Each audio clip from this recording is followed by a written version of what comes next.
এই সময় যদি কাঁচা আমের এই তেল আচারটা এখনো অবধি আপনারা না বানিয়ে থাকেন তাহলে কিন্তু সারা বছরের জন্য পস্তাতে হবে। আর একবার যদি কাঁচা আমের এই তেল আচারটা বানিয়ে নেন তাহলে কিন্তু আর সারা বছরের জন্য কোনো চিন্তায় থাকবে না। কাঁচা আমের এই তেল আচারটা বানানো কিন্তু খুবই সহজ। একবার যদি বাড়িতে আপনারা কাঁচা আমের এই তেল আচারটা বানানো শিখে যান তখন কিন্তু আর দোকান থেকে কিনে খেতে মনই যাবে না। তো চলুন বেশি দেরি না করে ঝটপট কাঁচা আমের এই তেল আচারের রেসিপিটি দেখে নেওয়া যাক। আর আমার ভিডিও যদি আপনাদের ভালো লেগে থাকে তাহলে অবশ্যই আমার চ্যানেলটি সাবস্ক্রাইব করে আমার পাশে থাকবেন। আমি দুদিন অন্তর নতুন নতুন রান্নার ভিডিও আমার চ্যানেলে পোস্ট করে থাকি। আচার বানাবার জন্য আমি এখানে প্রায় 500 গ্রাম মতো কাঁচা আম নিয়েছি। আর আমগুলো কিন্তু আগে থেকে বেশ ভালো করে ধুয়ে তারপর একটা পরিষ্কার কাপড় দিয়ে মুছে নিয়েছি, যেন আমের গায়ে কোনো রকম জল না থাকে। আমের গায়ে যদি জল লেগে থাকে তাহলে কিন্তু আপনারা আচারটা বছরের পর বছর ধরে স্টোর করে রাখতে পারবেন না। তাই আগে থেকে আমগুলো কিন্তু খুব ভালোভাবে ধুয়ে মুছে নিতে হবে। আর আমগুলো কাটার পর কিন্তু আর কোনোভাবেই ধোয়া যাবে না। এইবার একটা ছুরির সাহায্যে আমি আমের ছালগুলো ছাড়িয়ে নিচ্ছি। দেখুন এখানে সব আমের ছালগুলো কিন্তু খুব ভালোভাবে আমি ছাড়িয়ে নিয়েছি। এইবার ছুরির সাহায্যে আমগুলোর আমি একটু ছোট বড় করে টুকরো করে নিচ্ছি। এই আমগুলো আমি চপারের মধ্যে দিয়ে পরে আরো ছোট ছোট টুকরো বানিয়ে নেব, তাই ছুরির সাহায্যে একটু ছোট বড় করে কেটে নিচ্ছি। আপনাদের কাছে যদি চপার না থাকে তাহলে আপনারা ছুরির সাহায্যে কিন্তু একটু পাতলা ও ছোট করে কেটে নিতে পারেন। আমের এই তেল আচারটা আপনারা একবার বানিয়ে কিন্তু সারা বছরের জন্য স্টোর করে রাখতে পারবেন। এই সময় একবার কিন্তু আপনারা কাঁচা আম দিয়ে এই তেল আচারটা বানিয়ে দেখতে পারেন। এটা খেতে কিন্তু দারুণ টেস্টি হয়। দেখুন এখানে সব আমগুলোরই কিন্তু আমি ছোট বড় করে টুকরো বানিয়ে নিয়েছি। এবার একটা চপার নিয়েছি আর চপারের মধ্যে দিয়ে দেব কেটে রাখা আমের টুকরোগুলো। চপারের ঢাকাটা লাগিয়ে এই আমগুলোর আমি আরো ছোট ছোট টুকরো বানিয়ে নেব। আপনারা চাইলে ছুরির সাহায্যেও কিন্তু এটা করে নিতে পারেন, তবে এইভাবে চপারের মধ্যে দিয়ে করলে কিন্তু একটু টাইম কম লাগে।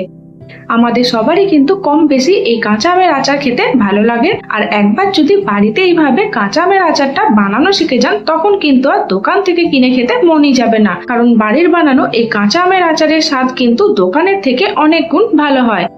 দেখুন এখানে আমগুলোর কত সুন্দরভাবে বেশ ছোট ছোট টুকরো হয়ে গেছে। এবার একটা থালার মধ্যে এই আমের টুকরোগুলো আমি ঢেলে রাখছি। এইভাবে কিন্তু আমি সব আমগুলো চপারের মধ্যে দিয়ে একবারে ছোট ছোট টুকরো বানিয়ে নেব। আচারটা বানাবার পর মাত্র 1 সপ্তাহের জন্য রোদে দিলেই দেখবেন আমাদের দারুণ স্বাদের নুন ঝাল টক আমের আচার কিন্তু রেডি হয়ে যাবে। আর এই আচারটা তৈরি হয়ে যাওয়ার পর কিন্তু ফ্রিজে স্টোর করার প্রয়োজন নেই, কারণ এই আচারটা মাঝে মাঝে রোদে দিলেই দেখবেন সারা বছরের জন্য থেকে যাবে।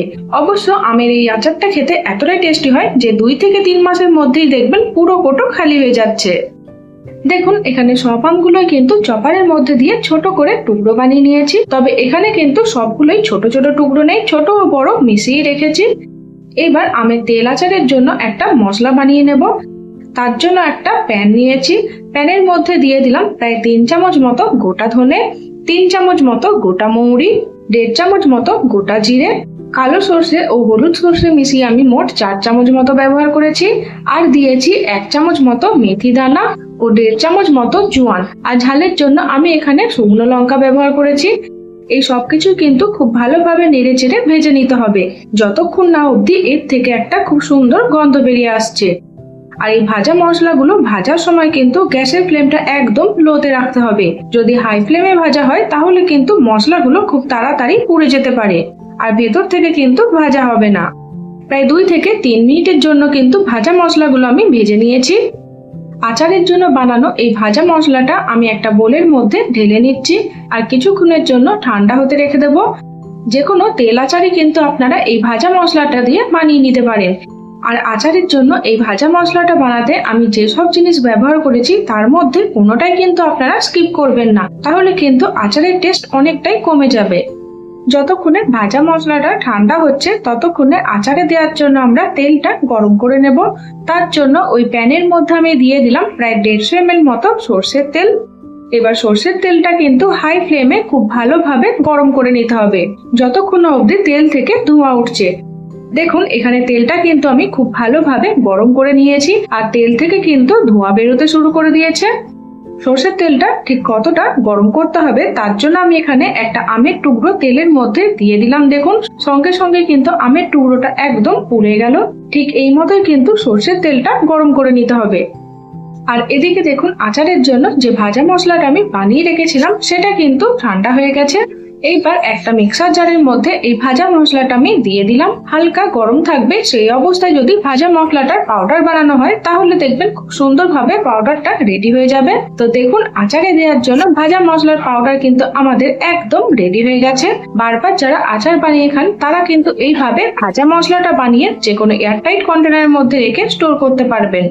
আর এদিকে দেখুন আচারের জন্য যে সরষের তেলটা গরম করে রেখেছিলাম সেটা কিন্তু পুরোপুরি ভাবে ঠান্ডা করে নিতে হবে।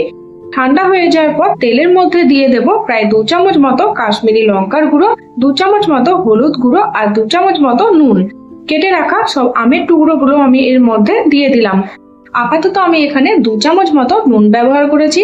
তবে আচারটা পুরোপুরি ভাবে মিশিয়ে নেওয়ার পর আর 2 থেকে 3 দিন রোদে দেওয়ার পর দেখবেন নুনটা একটু কমে যাচ্ছে। তখন কিন্তু আপনারা স্বাদ মতো 1 থেকে 2 চামচ নুন আরো অ্যাড করতে পারেন। আর আচারের জন্য যে ভাজা মশলাটা করেছিলাম সেখান থেকে আমি মোট 5 চামচ মতো ভাজা মশলা দিয়ে দিলাম আর দিলাম 3 চামচ মতো পাঁচফোড়ন। এই সবকিছু কিন্তু খুব ভালোভাবে একসাথে মিশিয়ে নিতে হবে। আর এই আচারটা কিন্তু গ্যাস অন করে করিনি, শুধুমাত্র তেলটাই আমি গরম করে নিয়েছি। যেহেতু প্যানটা গ্যাসের ওপরই রাখা ছিল তাই এর ওপর রেখে আমি সবকিছু খুব ভালোভাবে মিশিয়ে নিয়েছি।